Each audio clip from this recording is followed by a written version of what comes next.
আজকে নয়, হযরতে মুসা আলাইহিস সালাতু ওয়াস সালামকে আল্লাহ রাব্বুল আলামিন তৈরি করেছিলেন মানুষের হেদায়েতের জন্য, মানুষকে মুক্তি দেওয়ার জন্য। মুসা আলাইহিস সালাতু ওয়াস সালামকে ফিরআউন দ্বারা টার্গেট হয়েছিলেন। আমাদের রাসূল সাল্লাল্লাহু আলাইহি ওয়াসাল্লাম আবু জেহেল দ্বারা টার্গেট হয়েছিলেন। তার মানে পৃথিবীর সূচনা লগ্ন থেকে যত নবী রাসূল আসছে সকলেই টার্গেটে পরিণত হয়েছিলেন। পৃথিবীর সূচনা লগ্ন থেকে আজ পর্যন্ত, কিয়ামতের আগ পর্যন্ত এই পৃথিবী থেকে ইসলামটাকে ধ্বংস করার জন্য কাফেররা সবসময় প্রচেষ্টা চালায়।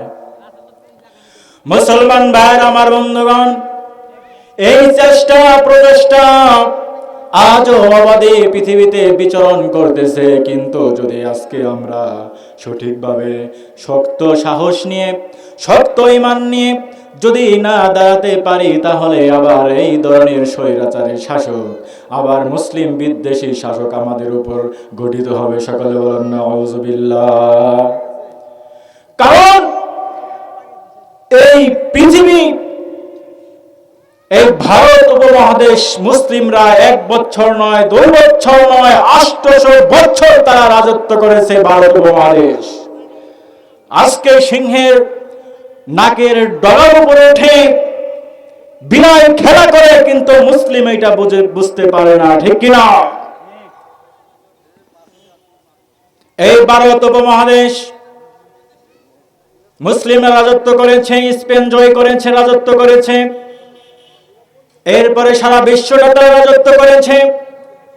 কিন্তু এদের কাছে যখন ক্ষমতা হারানোর মূল টার্গেট হলো, তারা জিহাদকে বলে গিয়েছে। কারণ হলো, যদি কোনো ব্যক্তি জিহাদ না করে, জিহাদের কাছে না আসে, জিহাদ ছেড়ে দেয়, তাহলে তার উপর আবার বিভিন্ন কাফেররা চলে বসবে। ইসলামের গুরুত্বপূর্ণ একটা বিষয় হলো জিহাদ করা। যখন এই ভারত উপমহাদেশ সহ স্পেন সহ মুসলিমরা ক্ষমতায় লং টাইম থাকলো, এরপরে লং টাইম থাকার পর তারা জিহাদকে ভুলে গেল। এই জিহাদকে যখন তারা আস্তে আস্তে ভুলে গেল, তারপরে এদের উপর এই ধরনের খারাপ স্বৈরাচারী, এরপরে কাফের বেদ্দিন মুশরিকরা তাদের উপর চড়ে বসেছে। কিন্তু আজকে এটা অনেকে অস্বীকার করে, জিহাদ করতে চায় না, নামাজ পড়তে রাজি আছে, হজ করতে রাজি আছে, প্রত্যেক বছর হজ করবে, কোরআন তেলাওয়াত করবে। যখনই জিহাদের কথা একটা মানুষের সামনে বর্ণনা করা হয়, আল্লাহর জমিনে আল্লাহর দ্বীন প্রতিষ্ঠিত করা হবে, যখনই এই কার্যক্রম পরিচালনা করা হয়, তারপরে এরা সবাই টার্গেটে হয়। নামাজ পড়লেন, রোজা করলেন, পৃথিবীর সব কিছু ইবাদত করলেন, কোন ইবাদতে আপনার কমতি নাই। কিন্তু যখন আপনি সমস্ত ইবাদতগুলো করলেন, কিন্তু আপনি জিহাদকে বাদ দিলেন এবং জিহাদকে অস্বীকার করলেন, আপনার নামাজ রোজার কোনো মূল্য ইসলামে নাই। আল্লাহর জমিন চলবে আল্লাহর দ্বীন দিয়ে, আল্লাহর জমিন চলবে আল্লাহর কোরআন দিয়ে। আল্লাহ রাব্বুল আলামিন পৃথিবীটা তৈরি করেছে মানুষের জন্য, মানুষের কল্যাণের জন্য। আর এই কল্যাণটা পৃথিবীতে আসবে এই কোরআন দিয়ে। জোরে কোন কথা ঠিক কিনা?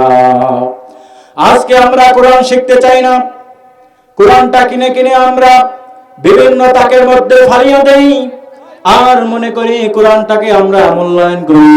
কোরআনটা আমাদের মূল্যায়ন করার জন্য আমাদের শিক্ষা দিয়েছে। কোরআনটা হলো তুমি বুঝো আর না বুঝো, দিনে 3 বার করে চুমা খাবা আর তাকের ভিতরে রেখে দিবা। এরপরে এই কোরআনটাকে পড়া হয় কোন জায়গায়? একটা মানুষ মারা গিয়েছে, এই মানুষ মারা যাওয়ার পরে যখন দেখবেন মানুষ মারা যাওয়ার পরে তার চতুর্দিক দিয়ে কোরআন নিয়ে বসে, এরপরে তাদের সামনে পড়ে সূরা আলিফ লাম মিম যালিকাল কিতাবু লা রাইবা ফীহি। এরপরে মানুষের সামনে গিয়ে তেলাওয়াত করে ইয়াসিন ওয়াল কুরআনিল হাকিম ইন্নাকা লামিনাল মুরসালিন। তার মানে হলো, হে নবী, এই যে ইয়াসিন ওয়াল কুরআনিল হাকিম, তার মানে হলো কোরআনটা হলো বিজ্ঞানময়। মুসলমান ভাইরা আমার বন্ধুগণ, এখন এই বিজ্ঞানময় কোরআনটা এই মরা লোক এই কোরআন দিয়ে কি করবে? যখনই একটা সংগঠন এই কোরআনকে বোঝার জন্য সব সময় প্রচেষ্টা চালিয়ে যায় কোরআনটা বুঝে পড়ার জন্য, কোরআন মুখস্থ পড়ার জন্য, এরপরে বুঝেও পড়ার জন্য কোরআনটা বুঝতে হবে, এরপরে আরেকটা বিভিন্ন ধরনের অঙ্গ সংগঠনগুলো এদের বিরুদ্ধে লেগে যায়। যেভাবে হোক কোরআনটা বুঝতে হবে।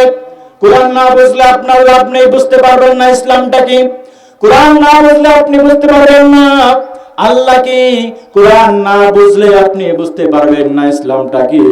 আমাদেরকে ইসলামের নামে যেটা আমাদের সামনে উপস্থাপন করা হয়েছে আর কোরআনুল কারীমের ভিতরে যে ইসলামটা আছে, এই দুই ইসলামটা আকাশ পাতাল ব্যবধান। এই দুই ইসলামের সাথে কোনো সংঘর্ষ রয়েছে অনেক। যে ইসলাম আমাদের সামনে উপস্থাপন করেছে আমরা বুঝি, আর কোরআনের আলোকে যে ইসলামটা আছে, হাদিসের আলোকে যে ইসলামটা আছে, এই দুই ইসলামটা অনেকটা সাংঘর্ষিক। এই জন্য কোরআন যদি আমরা বুঝতে চাই, কোরআন যদি আমরা শিখতে চাই, তাহলে কোরআন আমাদের বুঝতে হবে। আর যদি বুঝতে পারি তাহলে ইসলামটা আমরা পরিপূর্ণভাবে বুঝতে পারবো। এই সরল আল্লাহ রাব্বুল আলামিন কোরআনুল কারীমের ভিতরে স্পষ্ট করে সমস্ত কিছু দিয়েছে। সুবহানাল্লাহ। সমাধান চাও যদি জীবনে মরণে, ফিরে যাও খুঁজে নাও চোখ রাখো কোরআনে। সমাধান তবেই পাবে সুখ শান্তির ঠিকানা, তবেই পাবে সুখ শান্তির ঠিকানা, যদি মেনে নাও তুমি মনে প্রাণে। সমাধান if you under solution this দুনিয়া আখিরা, go back every to the holy কোরআনে। এত চির অম্লান চির মুক্তির ডাক, এ যে মহাবাণী খোদারি কালামে পাক। এত চির অম্লান চির মুক্তির ডাক, এ যে মহাবাণী খোদারি কালামে পাক। গরে বলো কিবা রাষ্ট্রে বলো, গরে বলো কিবা রাষ্ট্রে বলো, অশান্তি দূর করে শান্তি আনে। সমাধান সমাধান চাও যদি জীবনে মরণে, ফিরে যাও খুঁজে নাও চোখ রাখো কোরআনে। সমাধান এবারই সকলের নয় শুধু মুমিনের, যারাই চলবে মেনে ফল পাবে কোরআনের।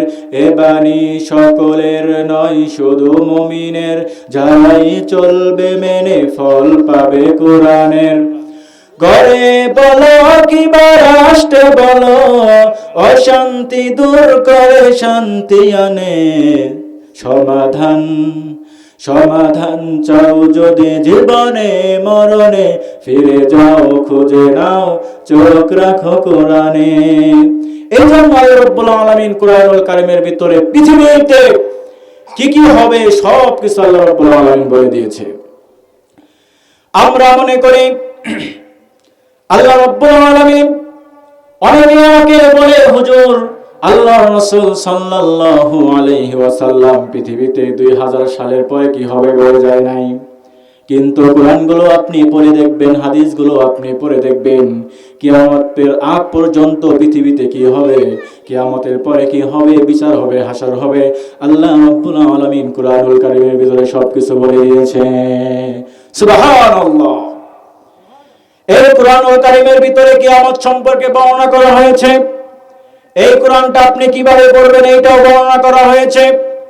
পৃথিবীতে একমাত্র কোরআন, যে কোরআনটা পৃথিবীতে অনেক গ্রন্থ আছে। আমি নজরুল রচনা বই পড়েছি, কাজী নজরুলের বই পড়েছি, রবি ঠাকুরের বইগুলো পড়েছি। এই রবি ঠাকুরের অধিকাংশ বই হলো পরকীয়ার জড়, কথা ঠিক কিনা? চোখের বালি আপনি পড়বেন, ওইখান থেকে পরকীয়ার জন্ম হয়েছে। এরপরে স্টার সাজি বাংলা, অধিকাংশ লেখাগুলো এই রবি ঠাকুরের, অধিকাংশ গল্পগুলো রবি ঠাকুরের বই থেকে নিয়ে থাকে। কিন্তু সমস্ত লেখক যারা আছে পৃথিবীতে সবাই নিজের দুর্বলতা দিয়ে কোরআনটা প্রকাশ করে। কিন্তু আল্লাহ রাব্বুল আলামিন কোরআনটা এমন ভাবে পৃথিবীতে ছাড়লেন আর বললেন, এই কোরআনটা হবে শুধুমাত্র পৃথিবীর মানুষের জন্য।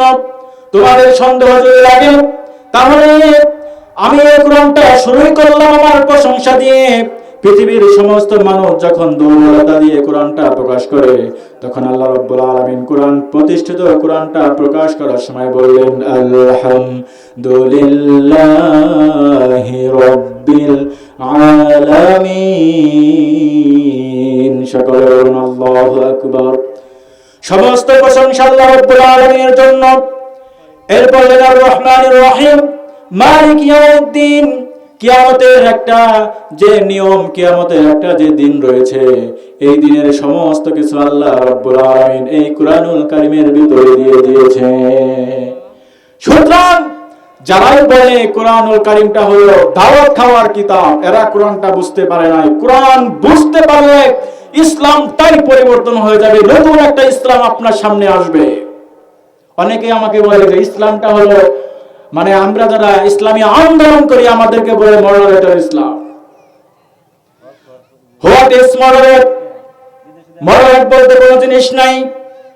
আল্লাহ রাব্বুল আলামিন এই কোরআনটা মানুষের সামনে দিয়েছে যুগোপযোগী করে।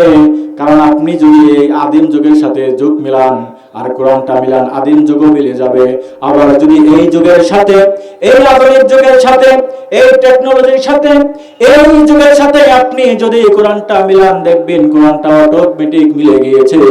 সুতরাং যারা আমাদেরকে বলে মডারেট ইসলাম, আমি তাদেরকে বলবো ইসলাম মডারেট নয়, ইসলামটা হলো যুগোপযোগী। কথা ঠিক কিনা?